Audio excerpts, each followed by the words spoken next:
Katika mjadala siku leo hapa nina tu baadhi ya vijana kutoka mji huu wa Nyahururu ambao vile vile ningependa kusikia hisia zao ni zipi kuhusiana na ugonjwa wa figo. Karibu ndani ya TV47. Nikianza kwa kujitambulisha, tueleze kwa ufahamu wako, unajua au unaelewa ugonjwa wa figo ni ugonjwa gani? Asante sana Laban. Jina langu ni Derrickson Kairu, mkazi wa mji wa Nyahururu.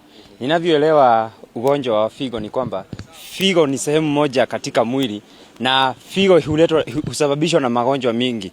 Kwa mfano, la kwanza ni kitu kinaitwa kidney failure. Kidney failure ni tatizo ambalo linakumba figo, ya kwamba figo inakosa kufanya kazi yake ya kuchunja damu. Ya pili ni kitu kinachoitwa kidney stones. Kidney stones ni vijimaji vidogo vinavyokuwa katika figo, inatatiza kuchuja damu. Ya tatu ni bakteria zinazoingia katika figo, zinafanya figo kutofanya kazi. Je, kwa maoni yako unahisi kuwa kuna mitindo ya maisha fulani ambayo yanaweza kuchangia magonjwa ya figo?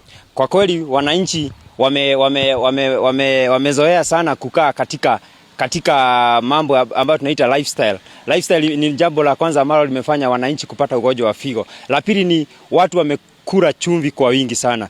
Ya kwamba figo ukizoea kukula chumvi kwa wingi, tatizo lile linaanza kukua. Ya pili ni watu wamekosa kukunywa maji. Ukikosa kukunywa maji, hilo ni tatizo la pili la tatu ambalo litafanya uweze kuwa na ugonjwa wa figo. La nne ni watu wamekosa kufanya mazoezi. Watu wakikosa kufanya mazoezi, watu wameweza kukula mafuta kwa wingi, wanakosa kufanya mazoezi, something we call the obesity. Obesity ni tatizo lingine linaweza kuleta ugonjwa wa figo. Asante bwana. Na wewe bwana, ukikaribia tu hapo, ukianza kwa majina, tueleze kwa maoni yako, nahisi kuwa ni wajibu gani kwa serikali au wito wako ni upi kwa serikali kuhusiana na gharama ya matibabu ya magonjwa kama vile ya figo? Kwa jina ni Eliud Hisa, mkazi hapa Nyahururu. Kwanza kabisa ningependa tu kusema kuwa hili janga au ya magonjwa kama ya figo ni magonjwa ambayo serikali inafaa kutilia maanani na kuipea ile ambayo tunaita priorities, ili kuweza kusaidia waathirika ambayo wanapitia hali ambazo wanapitia au wako na haya magonjwa.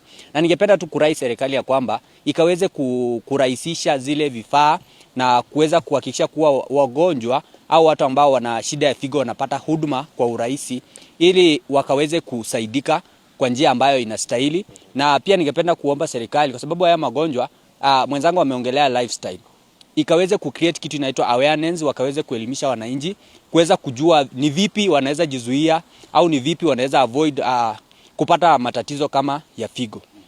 Asante. Na Onsare, kama vile ambavyo umesikia, hayo tu ni maoni ya baadhi ya vijana kutoka mji wa Nyahururu akisema kuwa serikali ina wajibu ya kuhakikisha kuwa imeweza kutoa hamasa ya kutosha kwa wananchi ili kukabiliana na matatizo ya figo. Kutoka kwangu mie Laban Muhinda nikiwa hapa mjini Nyahururu, huku ni kaunti ya Laikipia, sina la kuongeza la kuregesha usukani kwako Onsare.